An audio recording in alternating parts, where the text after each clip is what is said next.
Halo sahabat tani, salam jaga tani. Nah, pertama sebelum kita mulai budidaya, kita siapkan dulu medianya. Yang pertama kita sediakan tanaman yang mau dibudidaya. Ini contohnya seperti ini.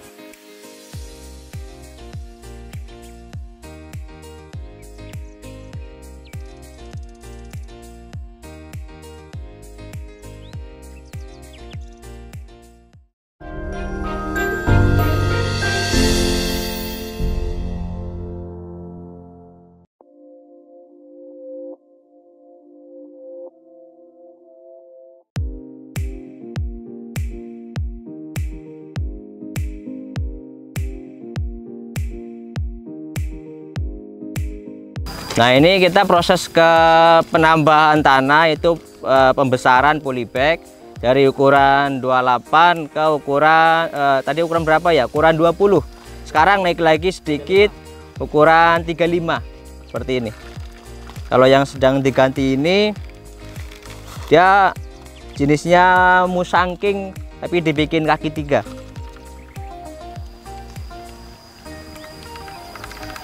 Kalau udah ukuran seperti ini, kalau belum diganti polybag, saya masih jualnya 50.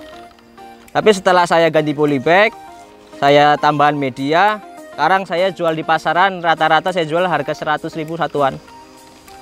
Satu pohon ya Pak? Satu pohon. Satu pohon 100.000.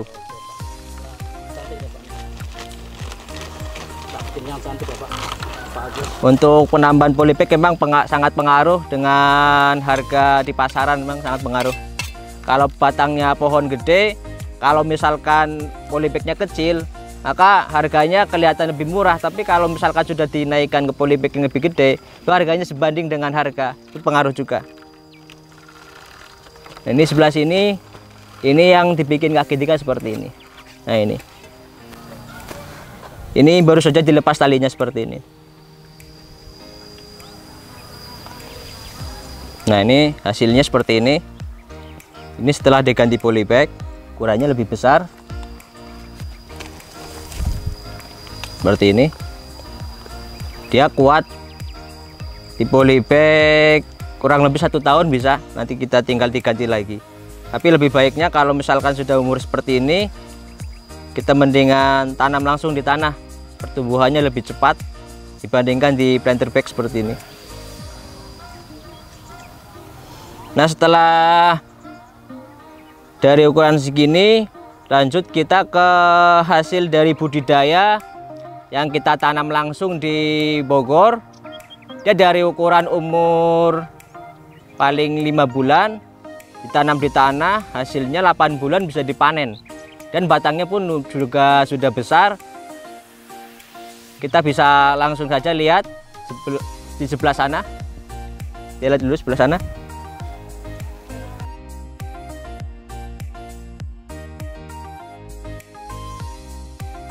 Nah, tadi setelah kita tanam di kebun, setelah umur 8 bulan ke atas, kita sudah siap panen. Hasilnya seperti ini. Ini hasil dongkelan dari Bogor. Ini kita budidaya sendiri. Nah, ini sedang proses penggantian karung ke planter bag. Ini sangat berpengaruh. Jadi jangan diusahakan,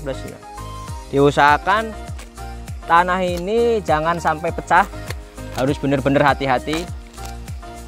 Kalau ini tanah sampai pecah, nanti hasil pohon kesehatannya terganggu.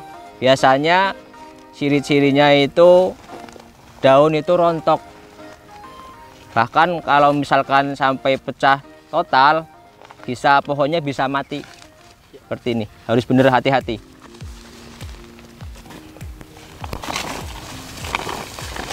Ini sama seperti proses penanaman pohon durian ke tanah juga seperti ini, harus benar hati-hati. Diusahakan tanah ini jangan sampai pecah. Diusahakan bagian karung yang paling bawah dibuang dulu, setelah itu sampingnya, setelah itu baru sudah ditanam di lubang, baru kita lepas karungnya seperti ini. Hati-hati, ini tidak ada kerusakan, tidak ada retak, aman.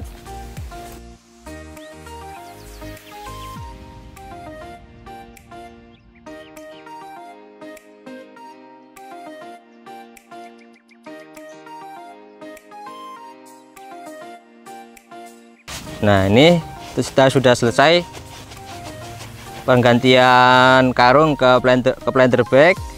Ini kita menggunakan planter bag ukuran 100 liter. Diusahakan lebih besar ya, karena ini pohonnya juga besar, juga dongkelan tanahnya juga besar. Kalau kita ganti ke ukuran yang lebih kecil, di bawah 75 misalkan, nah nanti ketika kita memadatkan tanah, kita akan tanah yang asli dari dongkelan itu rata-rata terkikis. Nah, itu juga sangat pengaruh dengan kesehatan pohon. Kalau nanti dia terkikis atau pecah, nanti dia juga mengalami stres daun, bisa mengalami kerontokan yang hebat seperti ini. Kita ke sebelah sana. Yang sebelah sana itu yang hasil dari kebun sendiri. Ini hasil budidaya sendiri di perkebunan kita sendiri. Nah, ini yang disebut dengan durian dongkelan seperti ini. Jadi kita memang tidak membesarkan di polybag, tapi kita membesarkan di perkebunan. Setelah umur 8 bulan sampai 1 tahun, semakin lama kita tanam di kebun, semakin besar, maka nanti juga lebih bagus. Karena semakin kecil batang seperti ini, harganya juga murah. Kalau pohonnya bagus, gede, harganya pasti naik. Daripada kita membesarkan di tanah, membesarkan di polybag, kita lebih bagusnya lagi ke tanah langsung, karena nanti pertumbuhannya lebih bagus di tanah, hasilnya pun juga pasti sangat berbeda seperti ini. Ini yang umur 1 tahun, 1 tahunan lebih besar. Kalau yang sebelah sana itu yang paling awal, yang pakai planter bag, itu sebelah sini bisa lihat. Nah, ini lebih kecil. Nah, ini lebih kecil lagi. Ini umur 8 bulan. Umur 8 bulan kita tanam di kebun, kita sudah bisa jual di pasaran. Rata-rata ukuran segini saya jual 400.000. Ini tingginya 1 meteran kalau ukuran segini. Ini sahabat tani, walaupun kita sudah menanam pohon, tapi kita harus dirawat. Jangan sampai pohon itu kondisinya kurang sehat, pertumbuhannya lambat. Jadi yang pertama kita perhatikan yaitu tanahnya dulu. Kalau misalkan ada rumput-rumput liar seperti ini, nah, kita harus rajin bersihkan. Jangan sampai tanahnya jadi mengeras. Itu juga sangat pengaruh dengan kondisi kesehatan pohon durian seperti ini. Nah, ini perawatan di polybag seperti ini, jangan sampai ada rumput. Nah, setelah kita bersihkan, lalu kita bisa tambahkan pupuk kandang, bisa menggunakan pupuk kandang sapi, pakai pupuk kandang kambing juga boleh, nggak apa-apa. Setelah itu kita rajin penyiraman. Kalau di tempat terbuka seperti ini, biasa saya menyiram pagi dan sore. Kalau kita menyiram pagi, kadang kalau benar-benar terik mataharinya panas, sampai jam 12 siang kadang sudah keras, tanah bisa pecah, juga pengaruh juga dengan kesehatan pohon durian. Kalau sudah cukup, pupuk kandang cukup, juga kita bisa penambahan pupuk tambahan dengan menggunakan pupuk NPK 1616 warna biru. Itu juga kita perhatikan dosisnya, jangan sampai dosisnya kebanyakan. Jadi cukup ukuran segini, kita cukup menggunakan NPK setengah sendok juga sudah cukup. Jangan sampai ukuran pohon seperti ini masih kecil, kita menggunakan pupuk sebanyak mungkin, kita itu tidak bagus. Paling lama itu kita butuh 2 bulan untuk penambahan pupuk NPK. Jadi walaupun dia sedikit, tapi memang dia jangka waktunya lama. Kalau terlalu banyak, ciri-cirinya terlalu banyak pupuk NPK, dia ciri-cirinya seperti daun paling ujung ini berwarna hijau dan bagian paling bawah itu berwarna kering, kadang hitam. Itu biasanya terlalu banyak pupuk. Nah, ini kita yang ditanam di tanah seperti ini. Perawatannya berbeda dengan perawatan yang di planter bag. Kalau planter bag karena ukurannya kecil, jadi kita cuma dijabutin. Tapi kalau kita tanam di tanah, kita harus jabutin rumputnya, harus kita cangkul tanahnya, kita naikkan lagi supaya air itu tidak menggenangi area akar atau batang seperti ini. Dia agak naik. Kalau dia lebih cekung seperti ini ketika musim hujan, nah nanti ini akar akan mudah terendam air berbulan-bulan dan lama bisa surut. Nanti akar ini bisa mengalami busuk.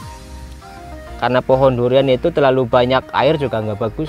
Apalagi sampai berbulan-bulan pasti mengalami kerusakan akar.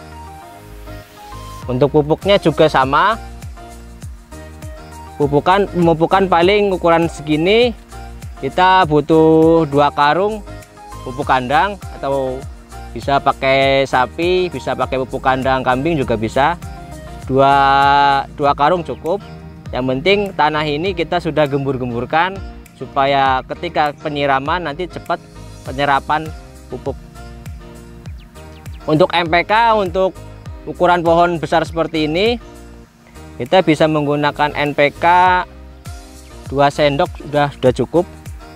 Juga jangan terlalu banyak, kita gunakan 2 bulan sekali udah bagus.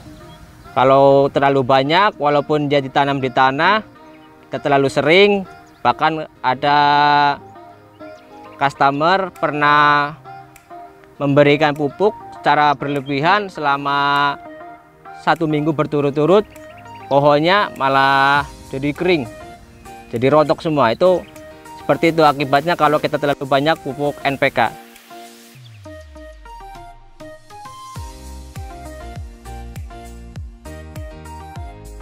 Nah itu dia sahabat tani, dari saya tips-tipsnya.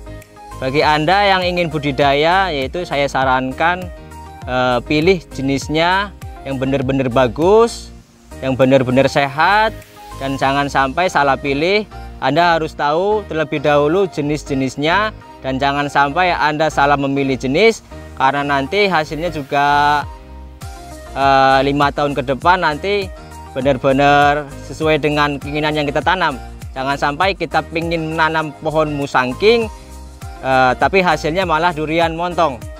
Jadi seperti itu saja, jaga kesehatan dan harus bersabar merawat pohon durian. Jadi sampai jumpa.